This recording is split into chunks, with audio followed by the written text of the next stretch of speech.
Arrancó la fecha 14, la antepenúltima. Solamente nos va a quedar 4 fechas, 2 fechas dobles para ser más específico, en junio y en septiembre. Lo dije en la previa, es una vergüenza que se hayan jugado los 4 partidos al mismo horario. Solamente pudimos ver todos, creo yo, el Argentina, o perdón, el Bolivia-Uruguay. Y después, en la noche, vieron los 90 minutos los periodistas, los hinchas, a los que siguen a su propia selección. Igual me tocó ver el resumen del partido completo de Argentina-Brasil, el partido completo de Colombia-Paraguay y un resumen extenso del Chile-Ecuador. Ya había visto obviamente el Bolivia-Venezuela y el Perú. El Bolivia-Uruguay y el Perú-Venezuela. Estoy juntando los rivales y las selecciones porque se jugaron todos a la vez, muchachos. Bueno, ya salido de esa frustración, de la tristeza de la derrota peruana, me tocó ver mucho fútbol sudamericano y de gran nivel. La verdad que la sandunga que le metió Brasil, o que le metieron a Brasil en el más monumental. Argentina es la mejor selección del mundo en la actualidad y lo fortalece, lo vuelve a escribir con estos resultados y con este, ya lo dije, sandunga, baile, novela, le pasó el trapo a Argentina, a Brasil, una Argentina sin Messi y un Brasil que venía mucho de boquear en la previa tras el triunfo ante Colombia en el último minuto en Brasilia. Pero vamos partido por partido para ir en orden. A las 3 de la tarde, horario peruano, arrancó la fecha 14 con el empate de Bolivia y Uruguay en el Alto. Una Bolivia que venía de perder ante Perú en Lima, y un Uruguay que sí, también venía de perder ante Argentina en el Centenario. Dos selecciones que estaban demandando sumar en esta fecha doble, y un Bolivia que, si bien es cierto, le ganó a Colombia con un futbolista menos, un golazo de terceros al minuto 60 de la segunda mitad. Ya la había pasado bastante mal en el trámite del encuentro. Después lo barrió Venezuela, y bueno, Venezuela en el Alto le costó una barbaridad, pero el Alto, por supuesto, son 500 metros más, si mal no recuerdo, de diferencia. Pero igual, el juego ante selecciones de gran nivel, como es Paraguay, que tras la asunción de Alfaro no pierde, y ahora es Uruguay, que venía con la necesidad de por lo menos rescatar un punto. Y así lo hizo. Así lo hizo. Igualaron sin goles Bolivia y Venezuela. Ya lo decíamos un poco, lo que teníamos en el afiche, ¿no? Bolivia no gana en condición de local hace 2 partidos consecutivos y tampoco saca los puntos de visita. Y Uruguay sacó solo un punto en esta fecha doble, resultado que en la previa no tenía para nada contemplado. Pensaba por ahí ganar a la Argentina o empatar en todo caso, y ya ir a este partido le costó una barbaridad. Una imagen tremenda de cada vez que Rochet hacía tiempo, porque bueno, hacía un poco de tiempo. Se le veía a Josema con el balón de oxígeno cada rato inhalando, porque te pega, y para ellos que no están acostumbrados a la altura, porque juegan en Madrid, o sea, no hay altura, y juegan poco tiempo, una vez en Quito, una vez en Bolivia, después no vuelven más. Les costó una barbaridad. Igual Bielsa cambió un equipo, hizo un equipo alterno, mucho más físico. Ya en la segunda mitad ingresó Valverde, que ni la tocó Valverde. La verdad, un partido bajo de Valverde y un momento bajo del Pajarito en la selección. Para mí la figura de Uruguay fue Betancourt. 5 de clase, Rodrigo. 5 de clase, un tremendo crack. No sé qué hace jugando en el Tottenham, donde tranquilamente puede jugar en un equipo de mayor nivel. Bolivia dejó de una gran oportunidad y quedó en el 7º lugar, a un punto de Venezuela, que lo enfrenta en la siguiente fecha. Recordemos que la fecha 15 abrirá con un Venezuela-Bolivia en Maturín. Empate sin goles en el Alto. Se repartieron puntos. Y hablamos de la victoria de Venezuela ante Perú. Algunos datos que tenía. Creo que Venezuela ganó claramente el partido más importante en mucho tiempo, porque es la gran posibilidad de meterse a su primer mundial, o por lo menos en este caso a acceder al repechaje. Un repechaje que va a tener un sistema distinto, con selecciones distintas de un menor nivel, ya que las que normalmente se enfrentan en esta situación van a clasificar directo por el aumento de cupos para cada confederación. Ahora se viene un partido más complicado, no sé si más complicado, pero más trascendental, como es recibir a Bolivia en Maturín. Un partido parejo, creo que ya viendo el encuentro 2 veces, no, fue un resultado justo, y sí, en parte sí, porque hizo su trabajo, anotó el único tanto y después se defendió dentro de todo bien. Perú tuvo algunas aproximaciones, un remate de Tapia, la jugada de Brian Reina, y después no le recuerdo a Perú un remate de Advíncula que sí le responde bien Romo que viene siendo claramente uno de los mejores porteros en esta eliminatoria, pero dentro de un partido parejo Venezuela sacó la diferencia jugando una final del minuto cero. A mí me da la sensación que Perú no entendió ese tipo de partido y le costó adaptarse al encuentro, y cuando más o menos no lo dominaba, pero lo neutralizaba, llegó el tanto de Salomón Rondón de penal. Perú, igual con toda esta derrota, jugó probablemente su mejor partido en condición de visita en estas eliminatorias.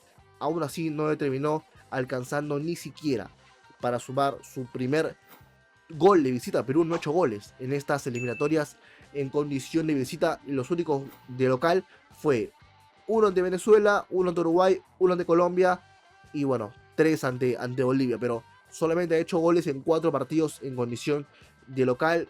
Con todos estos datos, poco se entiende por qué el momento difícil y duro de la selección peruana. Argentina-Brasil, el partido más importante, seguro el partido que todo el mundo vio, el público neutral, europeo, centroamericano, y por supuesto por el baile que le metió la selección argentina a Brasil. Y más allá de que no hay que intentar bajarle el precio a esta gran triunfo histórico, a unos decían que es el triunfo más importante en la historia de la selección argentina en eliminatorias, hay que decir también que Brasil no entiendo por qué carajo sigue manteniendo a Dorival Junior al mando de la canariña. No es una vergüenza, una falta de respeto a la historia de lo que representa Brasil. Claramente la mejor selección de la historia junto con Alemania, y el nivel que muestra en la actualidad, porque no me digan que es parte de los jugadores, porque es verdad, la función o el performance que pone Rafinha o Vinicio no es el mismo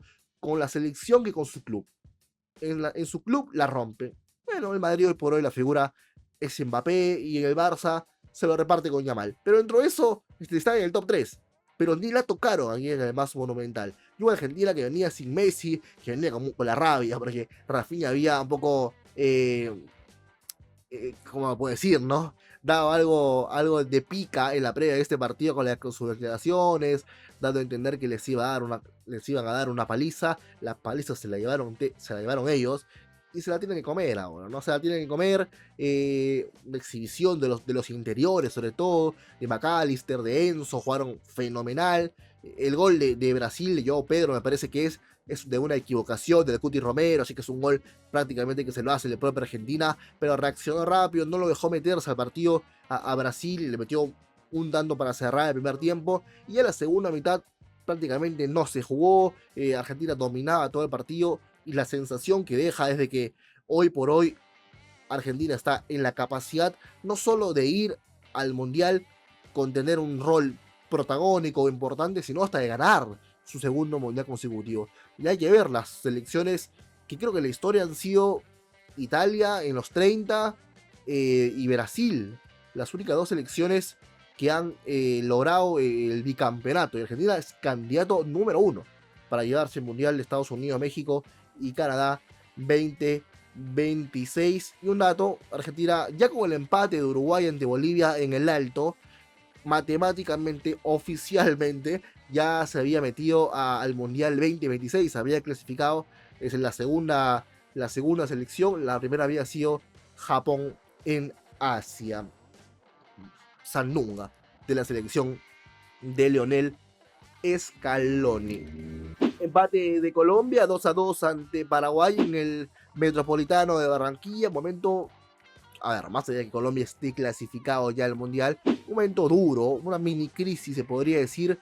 No, con este empate ya suma 4 partidos oficiales en esta eliminatoria sin conocer la victoria. Si bien sigue en zona de clasificación, ya existen críticas a la gestión de Lorenzo. Hay una involución que también parte por algunos futbolistas que no están en su mejor momento en la liga. Hoy apareció, bueno, Luis Díaz, que siempre es importante, pero si lo vamos a su paso, en el Liverpool no está en su mejor momento, eliminado en Champions, eliminado en la final de FA Cup, va a ganar la Premier sí caminando. James no te da todavía más de 60 minutos a un gran nivel. Durán, que si bien anotó, da la sensación que se siente a gusto post declaraciones estando en Arabia Saudita. Para mí es un jugador con esa edad, con ese talento, debió seguir en la Premier, en el Aston Villa y no irse a Arabia. Y bueno, juega con Cristiano, pero ¿a qué nivel? ¿No? ¿A qué nivel? Y Paraguay es, la verdad, es una selección que ha dado un giro de 180 grados tras la asunción de Alfaro, gana de local, empata de visita, es el negocio perfecto. Cuando asumió Alfaro no ha perdido a una albirroja y está teniendo una segunda ronda extraordinaria, volviendo a meter a Paraguay en un mundial. La última vez había sido en el 2010, aquella generación del Tata Martino, pero vuelve a un mundial después de 16 años. Paraguay va a estar dentro del mundial, no me queda la menor duda, y mostrando un gran nivel, sobre todo el equipo de Gustavo Alfaro, que inició mal. Creo que el primer tiempo fue todo de Colombia. Después, en el cierre de la primera mitad, consigue el descuento, y ya en el segundo tiempo, manejando el partido, por lo menos neutralizándolo, sin que Colombia tuviera tantas situaciones de gol, termina con un golazo de Enciso. Y eso es lo importante de Paraguay, ¿no? Que ha logrado que futbolistas que no que la rompan en sus clubes, ya no lo vea de Mirón en la Major League Soccer, Enciso ya no están están en el Ipswich, no me acuerdo sin el nombre del equipo, pero es un equipo que no está peleando zona ni siquiera de Europa League. Ramón Sosa alterna en el Forest. Dentro de eso, en la selección ha logrado su mejor nivel, y con un golazo de Ramiro Enciso empató el mismo gol que le había hecho a Bolivia, más allá de que uno fue al ángulo y el otro fue un poco más esquinado, pero termina siendo importante Enciso para robar esos puntos en condición de visita. El último partido fue el Chile-Ecuador, 0-0 en el Monumental, o el Estadio Nacional, perdón, de Santiago. Para Chile esta era la final del mundo y no pudieron superar a un Ecuador que, la verdad, con todo esto que ha tenido dos entrenadores, Félix Sánchez y ahora BKCS, está haciendo una eliminatoria fantástica lo de Ecuador. Un equipo que no solamente es la selección que menos derrotas ha tenido, dos, Argentina al ser la primera ha tenido 3 derrotas, sino también es la selección que menos goles ha recibido en el certamen. Muchos medios locales piden la salida de Gareca de la Roja, un poco descarada la conferencia de prensa, en mi opinión, tirando algunas declaraciones el Tigre como diciendo, ok, antes de que yo viniera la selección estaba mal y ahora la estoy dejando en el mismo puesto, por así decirlo, ¿no? Diciendo de que él lamentablemente no pudo iniciar este proceso con Chile y lo trajeron un poco para arreglar. Él sabía de que tenía que hacer ese trabajo, arreglar el mal momento de la Roja, y se notó algo descarado Gareca diciendo inclusive que a él le gustaría estar en un nuevo proceso con Chile. Ya cuando pierdes la legitimidad y cuando pierdes el apoyo de la hinchada, termina siendo complicado. Es una vergüenza que al cierre del partido todo el Estadio Nacional de Santiago comenzaron a corear Gareca ya se va, ya se va, ya se va, Gareca ya se va. No hay un respaldo tampoco de los líderes del equipo, porque post partido le preguntaron a Vidal a ras de cancha sobre si hay un respaldo del plantel hacia el entrenador y si considera que la directiva debería mantenerlo en el cargo. Vidal no quiso dar declaraciones sobre eso, cuando sabemos que Vidal es bastante directo en decir cualquier declaración, y si no ha dicho esto es porque claramente no piensa que Gareca es la mejor opción para seguir en el siguiente proceso. Es un papelón con todo lo que duele que Chile y Perú, selecciones que hasta hace no poco estaban peleando el quinto y sexto lugar, y que muchos decían, ok, ahora con un séptimo lugar deberían estar un poco raspando lo único que le quedaba en la olla de sus distintas generaciones doradas, más allá que la de Chile fue más importante porque ganó 2 Copas Américas consecutivos. Es un papelón que van a hacer o van a terminar siendo los 2 últimos de la tabla, mucho por corregir, y también tiene una explicación, ¿no? El poco recambio de generacional que ha habido en ambos planteles. Uno ve en Perú que juega Paolo, que juega Zambrano, y en Chile Vidal, Aranguis, Alexis, jugadores que ya no están en el nivel, en mi opinión, para jugar eliminatorio. La tabla de posiciones queda de la siguiente manera: Argentina líder con 31 puntos, Ecuador con 23, sólido lo de Ecuador, y debería tener de hecho 26, muchachos. Recordemos que Ecuador inició con una una resta de -3 puntos por el caso Byron Castillo. Tercero lugar Uruguay con 21, cuarto Brasil también con 21, quinto Paraguay con 21, sexto Colombia con 20, séptimo Venezuela con 15, octavo Bolivia con 14, Perú noveno con 10 y Chile también con 10 por diferencia de gol, por un gol. Perú queda en el noveno lugar. Y bueno, gente, eso ha sido todo en este análisis e información sobre todos los partidos de la fecha. Se vienen videos especiales, más centrándonos en el terrible momento de la crisis que pasa el fútbol peruano tras la prácticamente eliminación del Mundial del 2026. Me ayudaría mucho si dejan su like, se suscriban al canal y activan la campanita para que no se pierdan ningún nuevo contenido. Se viene ya la semana de la Copa Libertadores, el arranque de la fase de grupos con partidos excepcionales y por supuesto haremos un video de la previa, de los pronósticos de todos los partidos y también post jornada. Que estén bien y nos vemos en una siguiente oportunidad. Adiós.